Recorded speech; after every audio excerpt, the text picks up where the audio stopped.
What's new and exciting in your world this week, Ant?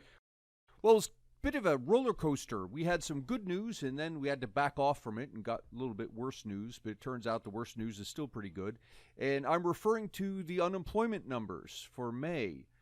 The original word from the Bureau of Labor Statistics was that unemployment for May was in the neighborhood of 13%, 13.5%, something like that. And that's remarkable because forecasters were anticipating 20% unemployment for May. In fact, my back of the envelope calculations were about the same. And then BLS comes out with a statement saying, well, no, we made an error. And it looks like it's actually going to be about 16%, which isn't, of course, as good as 13%, but it's a heck of a lot better than 20%. And what's interesting here is this is not uncommon for economic data. What's weird is that everybody's paying attention to it. The way this works is data comes in, and it comes in fits and starts, and you have to kind of make do with the data that you have in front of you if you've got a deadline for a report. And so economists will calculate what's called a preliminary number. And that's the number that you get initially. And then maybe a month, 2 months later, you get what's called an estimated number, which is based on more data that's come in.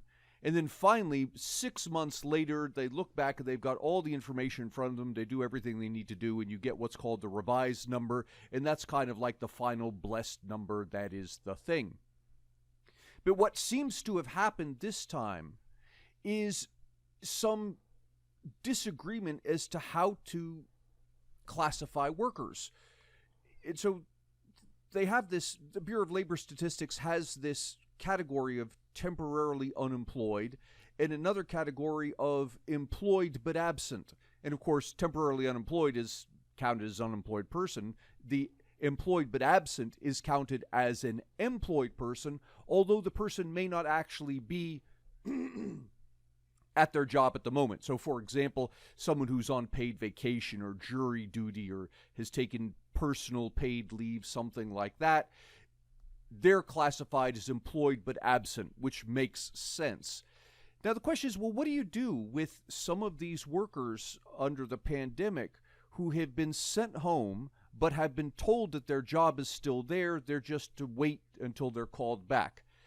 And given the uncertainty and the fact that they had to come out with the numbers in time for the deadline, apparently some of the analysts classified these workers as employed but absent, and then in retrospect it seemed more reasonable to classify them as actually temporarily unemployed, and that's the source of the movement in the number. But the bottom line here is when all the dust settles, what we're trying to do is get our hands very quickly on a number that's very complicated, and in the end, really all you can do is estimate it. You're trying to get as close as you can. But the bottom line is the news isn't bad. Unemployment at 16%. Now, it's funny to say that because back in February, if I'd said 16% unemployment, people would wig out. But compared to the projection of 20%, 16% is pretty darn good.